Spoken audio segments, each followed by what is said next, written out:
اگر یہ مساجد مدارس نہ ہوتے، کہیں بھی جہاں میں مسلمان نہ ہوتے، بصورت بشر سب درندے ہی ہوتے، کسی بھی جگہ اچھے انسان نہ ہوتے۔ اگر یہ مساجد مدارس نہ ہوتے، کہیں بھی جہاں میں مسلمان نہ ہوتے۔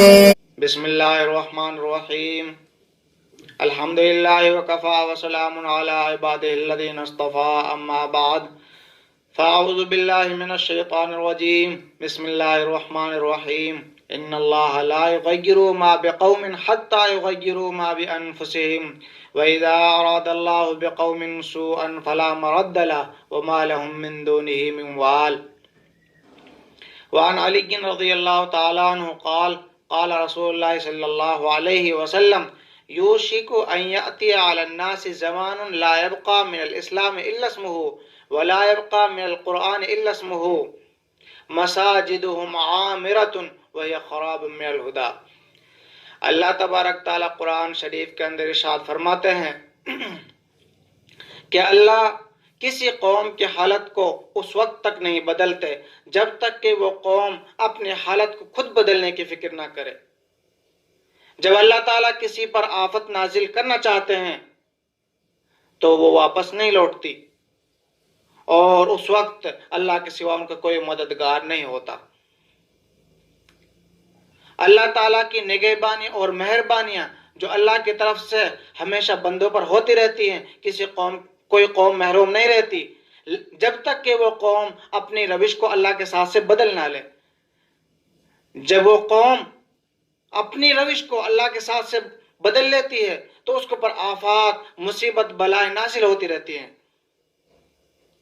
جس وقت تک مسلمان اللہ کے حکم کے مطابق اپنی زندگی گزارتے رہے اور اپنے آپ کو اللہ کے حکم کے تابع رکھا تو اس وقت تک مسلمانوں کا عروج تھا، مسلمانوں کو دبدبا تھا، مسلمان فاتح قوم کہلاتی تھی۔ جو اس وقت کے اندر سپر پاور طاقتیں تھی سب ان کے سامنے زیرو کے درجے میں تھی، سب ان کے سامنے ہیج کے درجے میں تھی۔ لیکن جب سے مسلمانوں کے اندر عیش و عشرت، خواہشات نفسانی کی پیروی کا سلسلہ شروع ہوا ہے اور اللہ کے حکم اور نبی کی سنتوں کا پاس و لحاظ نہیں رکھا اور اسلامی تہذیب و تمدن معاشرے سے ختم ہوتا چلا گیا تو اس وقت اللہ کی آفتیں اور بلائیں، مصیبتیں نازل ہونے لگی۔ حدیث شریف کے اندر آتا ہے کہ عن قریب ایک ایسا زمانہ آنے والا ہے جس میں صرف اسلام کا نام باقی رہ جائے گا۔ حدیث شریف ہے یوشک ان یأتی علی الناس زمان لا یبقى من الاسلام الا اسمه ولا يبقى من القرآن الا اسمه مساجدهم عامرة وهي خراب من الهدى۔ یعنی نبی کریم صلی اللہ علیہ وسلم ارشاد فرما رہے ہیں کہ لوگوں پر ایک ایسا زمانہ آنے والا ہے کہ صرف اسلام کا نام باقی رہ جائے گا، اس کی روح ختم ہو جائے گی۔ اسی طرح قرآن کے صرف حروف باقی رہ جائیں گے، اس پر عمل باقی نہیں رہے گا، اور مساجد عمدہ بنیں گی اور وہ نور و ہدایت اور نمازیوں سے خالی اور ویران رہیں گی۔ اس حدیث شریف کے اندر پہلی پیشن گوئی یہ ہے کہ اسلام کا صرف نام باقی رہ جائے گا، صرف نام کے مسلمان رہیں گے۔ جس طریقے سے غیر مسلم شراب پیتے ہیں اسی طریقے سے مسلمان شراب پئیں گے، جس طریقے سے غیر مسلم جوا کھیلتے ہیں اسی طریقے سے مسلمان جوا کھیلیں گے، جس طریقے سے غیر مسلم سود کے کاروبار کرتے ہیں اسی طریقے مسلمان بھی سود کے کاروبار کریں گے، جس طریقے سے غیر مسلم کے گھروں کے اندر ٹی وی اور ٹیلی ویژن ہوتے ہیں اسی طریقے سے مسلمانوں کے گھروں کے اندر ٹیلی ویژن اور ٹی ویاں ہوں گی۔ آج پوری دنیا کے اندر مسلمان پریشان کیوں ہیں؟ آپ دیکھیے ایشیا کے ممالک کے اندر اگر کسی ملک کے اندر کوئی قوم پریشان ہے تو اس کا نام مسلمان ہے۔ یورپ کے ممالک کے اندر اگر کسی ملک میں کوئی قوم پریشان ہے اس کا نام مسلمان ہے۔ امریکہ کے ممالک میں کسی ملک کے اندر اگر کوئی قوم پریشان ہے تو اس کا نام مسلمان ہے۔ افریقہ کے ممالک میں کسی ملک کے اندر اگر کوئی قوم پریشان ہے تو اس کا نام مسلمان ہے۔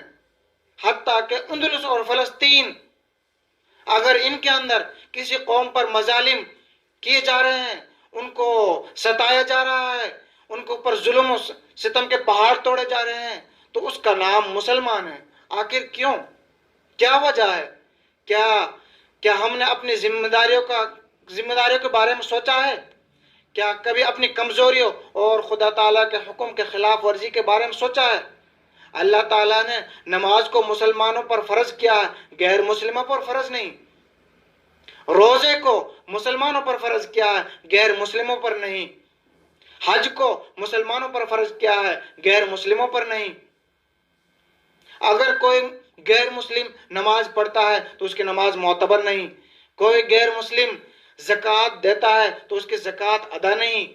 کوئی غیر مسلم روزہ رکھتا ہے تو اس کا روزہ صحیح نہیں۔ کوئی غیر مسلم حج کرتا ہے تو اس کی حج معتبر نہیں۔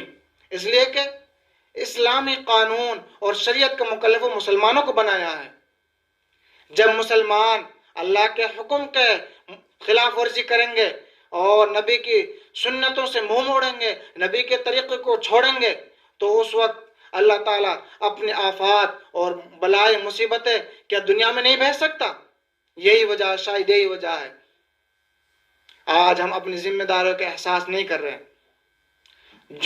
جس ذمہ داری کو اللہ نے ہمیں مکلف بنایا ان کا ہمیں احساس نہیں، اور اسی وجہ سے اللہ تبارک تعالیٰ قرآن کریم کے اندر ارشاد فرماتے ہیں، ان اللہ لا یغیر ما بقوم حتی یغیروا ما بانفسهم واذا اراد اللہ بقوم سوءا فلا مرد له وما لهم من دونه من وال۔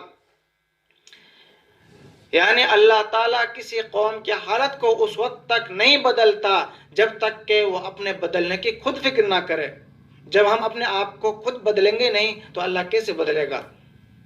یہی وجہ ہے کہ آج پوری دنیا کے اندر مسلمان پریشان ہے، در در کی ٹھوکریں کھاتے پھر رہے ہیں، طرح طرح کے ظلم و ستم کے مصائب و آلام کے پہاڑ توڑے جا رہے ہیں، اس لیے کہ ہم نے اللہ کے حکم کو توڑا ہے، نبی کے طریقوں کو چھوڑا ہے۔